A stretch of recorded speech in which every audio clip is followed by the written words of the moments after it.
Hello everyone, it is me, your friendly neighborhood luchador Phenomeno. Though, for once, I am not a luchador, I am a teacher. A very poorly paid teacher because today I have a small class with me. Really small. How about we do a roll call and you both introduce yourselves? Uh, Hello, my name is Aria. I am a friend and new to this channel. Please treat me well. My name is Matt. I played the character Thorgrim Coalbeard on the second campaign that my buddy El Phenomeno here is part of, but I know absolutely nothing about the first, so that's why I'm here. Exactly. And I'm just gonna sit right here and get all comfy and all right. Teach us. We are your students. So it is interesting that Matt said what he said, because he is actually a big reason as to why this video is being created.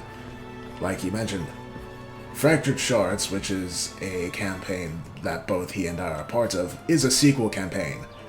While it takes part in, for the most part, it's a completely separate universe, it is directly related to the other campaign. So, since the other campaign was one that I mainly wrote and DM'd for the better part of 3-4 years, I forget, I decided it'd be a good idea to teach exactly what happened. So, since the last campaign took so long to do, this lesson is going to be split up into a few parts. And today, we're going to start with the first part, and that is Part 1, the alternate universe before the alternate universe. Any questions so far? many, but I'm sure they're going to be answered in time. Same. For example, there was an alternate universe before the alternate universe. How many alternate universes have there been? 3.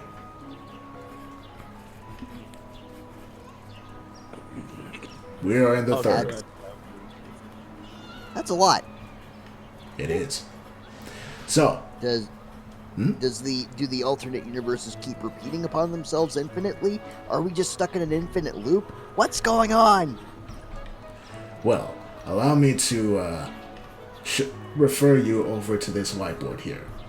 So, essentially, back in the day, many millennia ago, there were a group of people that were known as the Deva.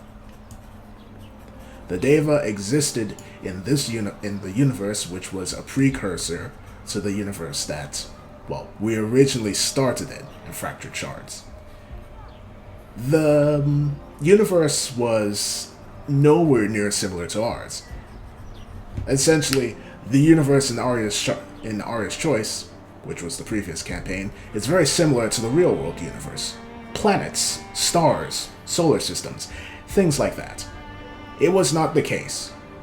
With the Deva, their universe consisted with a vast amount of naturally recurring energy. This energy was called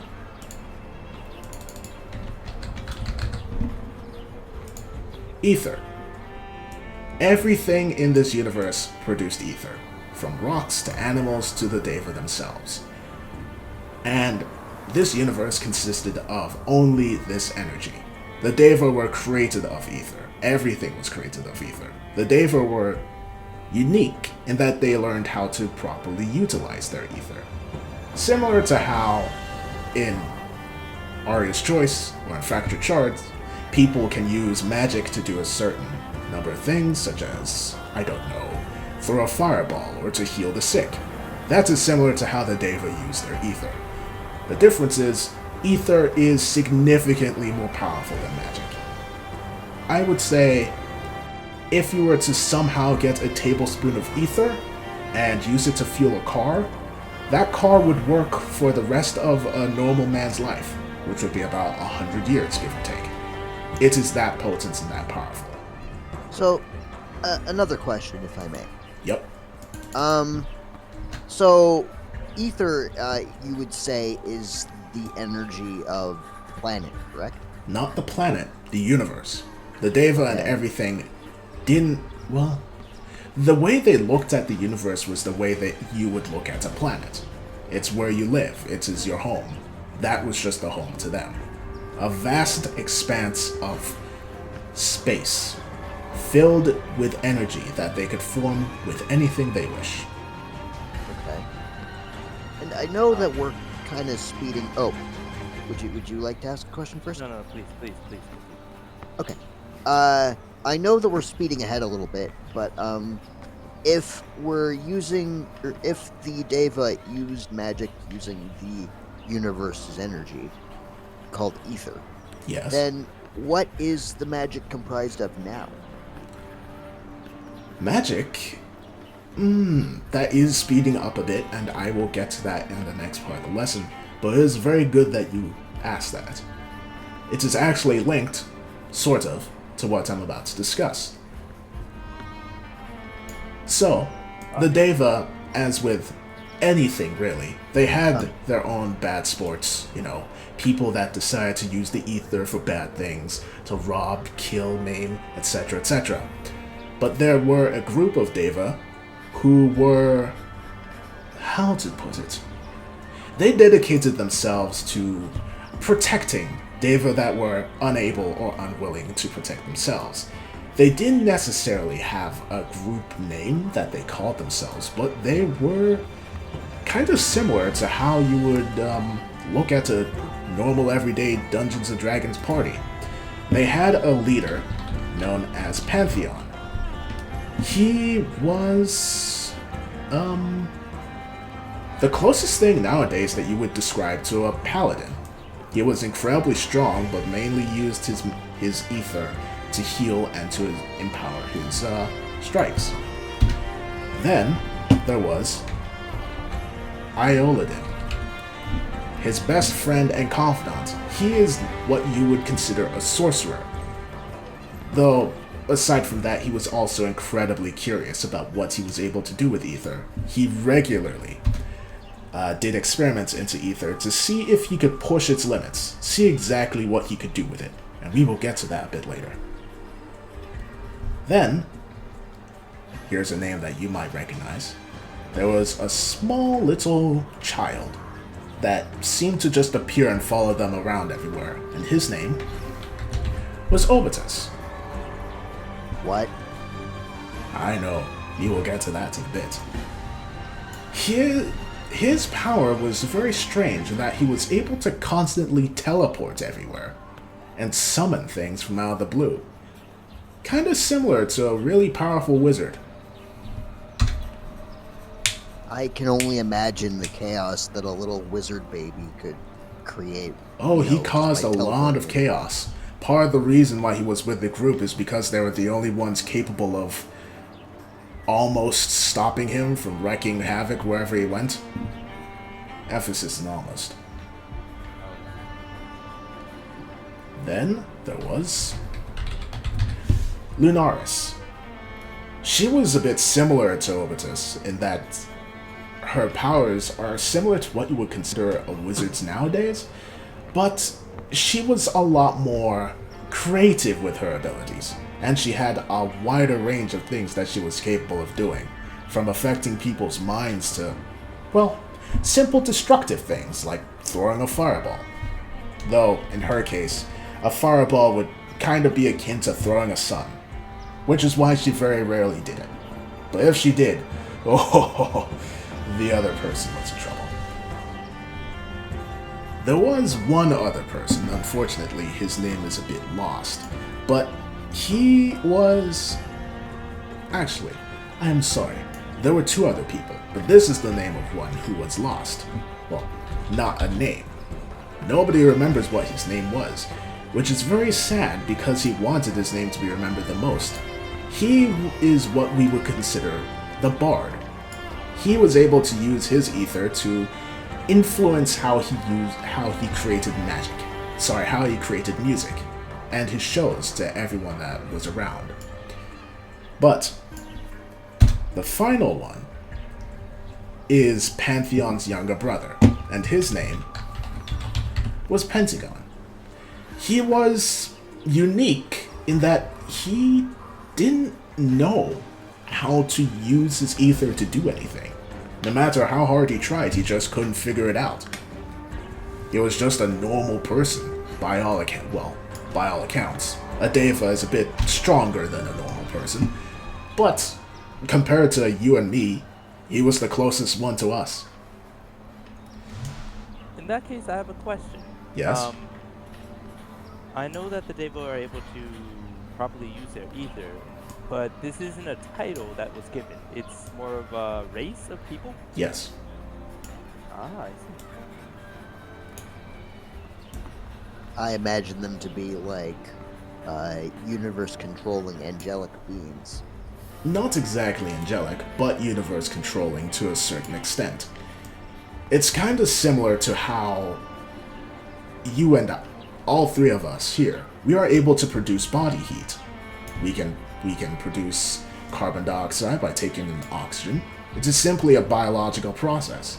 It is the same with them. They just know how to control it to a certain degree. Well, most of them are anyway. But that is the group of, I suppose you could call them heroes back then. The thing with Deva is that they don't really die. They simply exist. Oh my goodness, I am forgetting one other person. Which is very ironic. His name is Orion. He wasn't the leader of the group, that was Pantheon, but he was the one that Pantheon turned to for help, wiseties, I suppose. Whenever he hesitated in anything, this was the person that he spoke to. So he was the advisor. Yes, he was essentially the team dad. He fought in a similar manner to Pantheon. It's almost as if he trained him. But, back to what I was saying before. While Deva are born, they do not die. They simply exist. And one would think, if they don't die, then who knows, there might be overpopulation. You gotta remember, they didn't live on a planet, they lived in the universe. Overpopulation was not even a problem back then. So they simply existed for millennia upon millennia upon millennia. And it wasn't really that bad of a life. They kind of just did their own thing, feeling happily with themselves, until Iolidin made a discovery. He figured out how to artificially produce ether. Want to guess the first thing he did with this power? He made an explosive. No. Made a portal. No. He created a Deva. Oh. Oh, This Deva that's... was named Ares. And she was different. I'll put this. Compared to an average Deva, I would say an average Deva is significantly stronger than a normal human being, like you and I. Ares was significantly stronger than a normal Deva. In strength on strength, she completely dwarfed them. Think Superman compared to Batman in terms of pure strength. This is what this person was. What the heck? Indeed. Though that was only part of it. She was able to do a lot more. But unfortunately, she wasn't able to fully see what her full strength was. Because while she was alive for like a couple of centuries, she didn't really have the opportunity to fully experiment. Because Iolidin, he was experimenting with this. He was trying to see just how far he could go with this artificial ether. Though, calling something artificial ether is pretty difficult and doesn't flow off the tongue correctly. The difference between this ether and the normal ether is that ether it grows naturally, but slow. There's only so much that you could produce, you can't force it out. None of the Deva could. But it was always white, kind of milky when it was liquefied, but typically it was sort of like a gas thing. His ether was black and red and always liquid. Very rarely was it gaseous. And because of this, he decided to call it dark ether. Okay. And he was figuring out how to create it, though he never really told anyone how he was able to do it. But there was one thing that was most interesting about it. Pentagon could control it. He was the only one that was able to fully control it as if it was normal ether. While Iolodin was the one that created the source, it was Pentagon that helped him form Ares. It was Pentagon that was able to use the dark ether to form things like weapons or buildings. But the issue was, as powerful as it was, as you saw with Ares, Deva made out of it, it was corrupting. If not properly contained, it would start eating away at practically everything. This is why Pantheon said, Iolodin, maybe you should tone it down. Iolodin did not take this very happily. Seeing this as a bit of a challenge, he decided to see if he could control it. Unfortunately, he couldn't. Surprise. Indeed. The end result was that the dark ether kind of overtook him. It expanded out from his own laboratory. Practically exploded out, I should say. And it began to eat away at everything. Any Deva or anything that got anywhere near it would be overwhelmed and completely corrupted out of existence. Some of the Deva tried to stop it. They didn't get very far. The one that got the closest was the unnamed bard, who was able to use his music to stave it off for a minute with essentially a concert. Think of the violinist during the Titanic. But like with everything, he got overwhelmed, corrupted, and in mere days, the Deva and the universe that existed for so long, it just was completely destroyed. There was barely anything left. And that is when the universe restarted. So that's the end of part 1. Any questions? Yes. Yes? How, when the dark ether corrupted everything and, the universe restarted, who restarted it? Or was it just like an automatic, like, oh, this shit's gone too far, gotta delete everything? It was sort of automatic. Nobody really knows who, how, or what did it, or if the universe just did it itself. Some people like to think the universe is an actual living thing that saw that it was sick and just fixed it itself. Some people think that's a failsafe someone put in while creating the universe, that if things got too bad, the universe would restart itself and try again. Either way, the universe restarted. So does this mean the dark ether is now gone? The dark ether, Yes. after the universe restarted, is it gone? Well, that's the funny thing. So, on to part 2, which is the beginning of our universe. If you enjoyed the video, feel free to like, subscribe, and maybe watch some more. be seeing you.